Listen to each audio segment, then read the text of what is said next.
C'est le moment d'avoir les bons repères sur Excel. Tout d'abord, avant de créer n'importe quel classeur, vous arrivez sur cette page qui va vous permettre d'utiliser les différents modèles ou de partir d'un modèle vierge. Vous pouvez retrouver sur cette partie les derniers classeurs ouverts et vous allez pouvoir épingler ou voir ceux qui sont partagés avec vous. Toujours sur cette page, vous allez pouvoir créer directement un nouveau classeur ici et vous aurez plus de choix de modèles et vous pouvez même rechercher des modèles en ligne. Par exemple, ici, je vais mettre gestion. Et voici des modèles avec le mot-clé gestion. Vous pouvez aussi ouvrir des classeurs de différents espaces. Donc là, on voit bien des classeurs partagés avec vous. Vous avez aussi OneDrive, SharePoint sur votre ordinateur et vous pouvez même parcourir votre ordinateur ou utiliser un autre emplacement web. Vous avez ici compte. Alors compte, ça va être utile si vous voulez utiliser plusieurs comptes, si vous voulez vous déconnecter et vérifier votre licence. À partir de compte, vous pouvez changer l'arrière-plan. Donc l'arrière-plan se voit ici.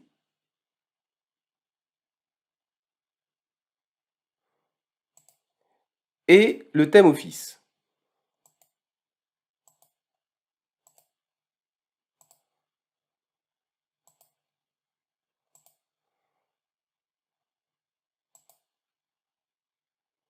Sachez que si vous changez l'arrière-plan ou le thème Office dans Excel, ce sera répercuté dans tout Office, donc ça veut dire dans Outlook, dans Word, dans PowerPoint, dans OneNote. Vous pouvez donner votre avis sur le logiciel et vous avez accès aux options. Donc ces options, ce sont des fonctionnalités de configuration du logiciel Excel. Donc ici, je n'ai pas de classeur puisque je n'ai pas choisi de modèle. Donc plusieurs solutions. Je peux aller dans Fichier et faire Nouveau, ou directement Nouveau classeur. Ou bien sûr, je peux ouvrir à nouveau Excel pour ouvrir un nouveau classeur. Maintenant que nous avons vu ce menu Backstage, on va s'intéresser aux fonctionnalités d'Excel. Vous avez ici l'accès rapide qui va vous permettre de déclencher l'enregistrement automatique. L'enregistrement automatique, comme vous le voyez, fonctionne si on héberge le fichier sur le cloud de Microsoft, donc là par exemple dans OneDrive, mais ça peut être aussi le cas si vous enregistrez un fichier sur SharePoint ou sur Microsoft Teams. Vous avez ici le nom de votre classeur. Par défaut, ça va être classeur 1. Et puis si vous en avez plusieurs, ce sera classeur 1, 2, 3, jusqu'à ce que vous lui donniez un nom. On retrouve ici la recherche. Donc la recherche va vous permettre de retrouver différentes fonctionnalités. Par exemple, ici, j'ai figé les volets, mais je peux, par exemple, voir ce qui me dit quand je tape impression. Et là, on me propose l'aperçu avant impression. Alors forcément, comme je n'ai encore rien fait, c'est pour ça que j'ai ici aucun contenu à imprimer. Et donc cette recherche est vraiment très utile parce que il est difficile de savoir où se trouvent les différentes fonctionnalités d'Excel si on n'est pas habitué. Donc si vous ne savez pas, vous pouvez utiliser cette recherche et donc grâce aux bons mots-clés, vous allez retrouver la fonctionnalité qui vous intéresse.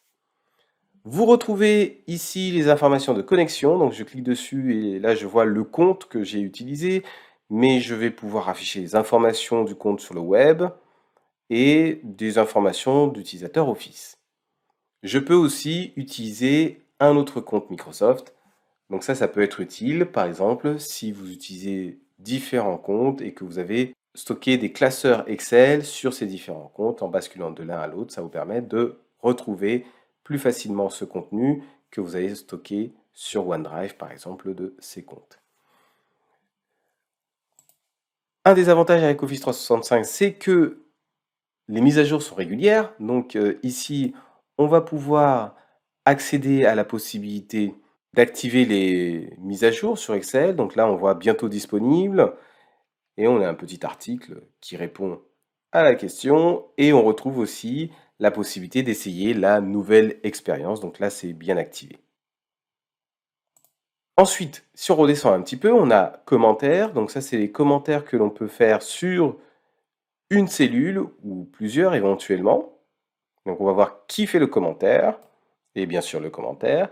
Ici, on va retrouver partager et comme on le voit sur l'écran, ça va permettre de partager des fichiers stockés sur OneDrive, mais également en tant que pièce jointe dans un email ou en tant que PDF toujours dans un email.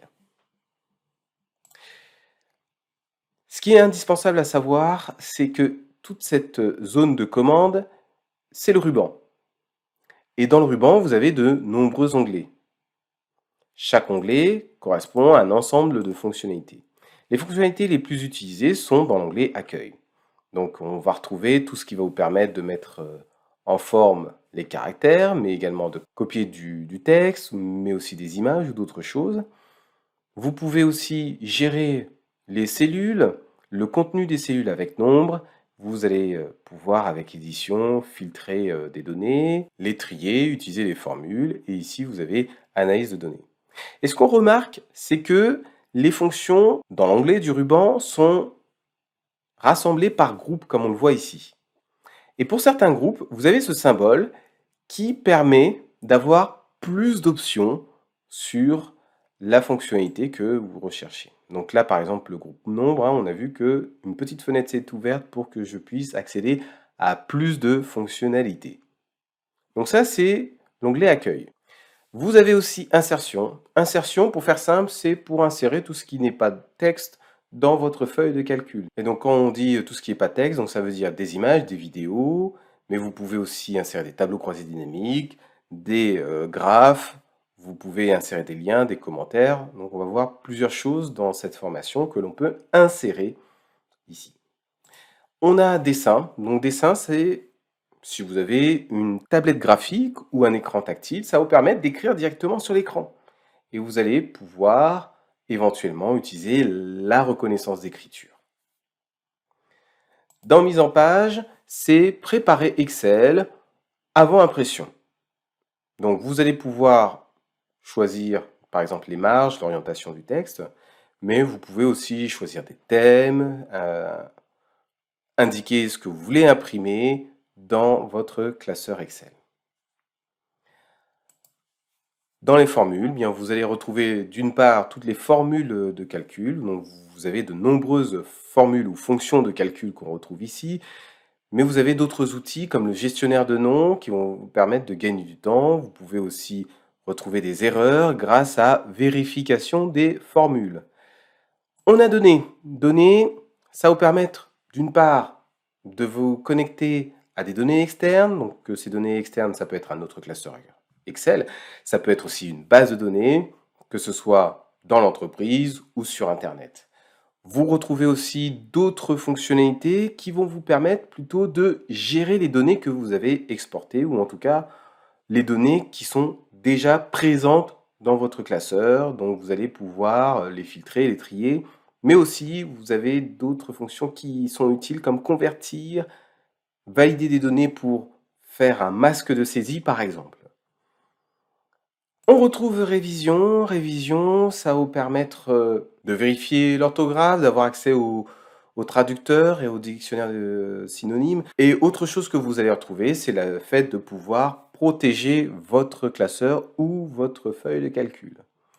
Dans l'affichage, vous allez avoir les fonctions qui vont vous permettre de gérer l'affichage au niveau de ce qui s'affiche sur votre écran, ainsi que la possibilité de créer des macros. Alors les macros dans Excel, ce sont des petits programmes qui vont vous permettre d'automatiser certaines actions récurrentes. En tout cas, le but, c'est de vous permettre de gagner du temps. On retrouve l'aide. Donc là, c'est l'aide en ligne où on va pouvoir contacter le support de Microsoft, poser des questions, mais on va aussi accéder à des articles d'aide qui vont vous permettre de vous former. Et donc tout ça, c'est le ruban. Donc vous allez retrouver l'ensemble des fonctionnalités. L'onglet fichier, c'est un menu Backstage qui va vous permettre de gérer le fichier. Donc là, ça va pas vous permettre de saisir des données, comme les autres onglets qui vous permettent de saisir, de mettre en forme les données ou de faire plein d'autres opérations. Ici, on va plutôt agir sur le fichier pour l'enregistrer, pour l'imprimer, le partager ou d'autres fonctions. Et pour revenir sur le ruban, on clique sur la flèche et voilà, on retrouve le ruban ainsi que la feuille de calcul.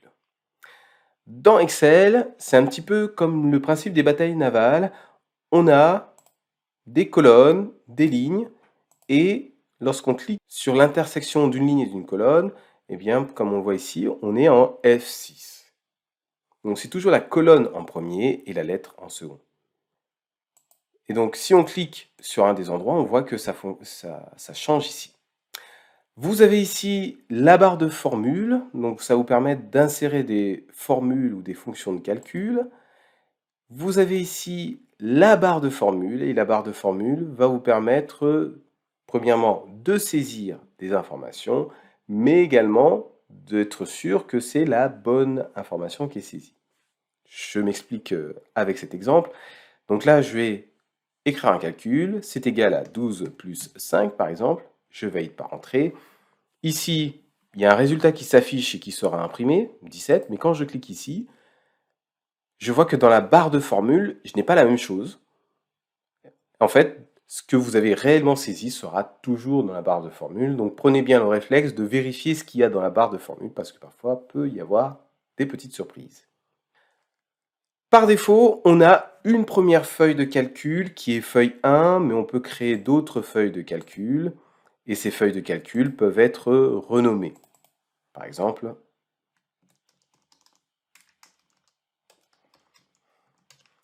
feuille numéro 1. Donc là, c'est le nom de cette feuille de calcul maintenant.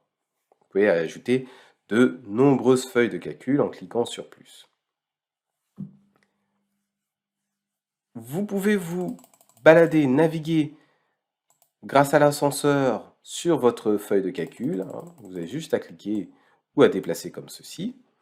Vous avez différents types d'affichage. Donc ça, c'est l'affichage par défaut, donc normal, comme on le voit dans la Phobule. Ici, c'est l'affichage page qui va vous permettre de visualiser toutes les pages. Donc vous voyez ici, il y a de nombreuses pages qui s'affichent. Et donc là, c'est vraiment le rendu tel qu'il sera à l'impression. Autre affichage ici, alors ça c'est un affichage qui peut être utile si vous avez beaucoup de données qui sont sur plusieurs feuilles de calcul. Donc ici c'est l'aperçu des sauts de page. Donc on va voir en fonction de ce que vous avez ajouté en termes de contenu. Donc là comme on le voit dans l'exemple, ça s'arrête à F6 parce que j'ai écrit en F6 tout simplement. Et on peut utiliser le zoom ici pour avoir un meilleur confort à l'écran. Donc là, le zoom, c'est ce qui s'affiche à l'écran, mais c'est différent de ce que vous aurez à l'impression. Très important de le savoir aussi. Donc voilà, on a fait un petit tour d'horizon sur ce qu'est Excel, sur les différentes fonctions accessibles. Si vous n'avez pas l'habitude d'utiliser Excel, je répète, fonction très utile, c'est d'utiliser rechercher pour trouver certaines fonctions utiles.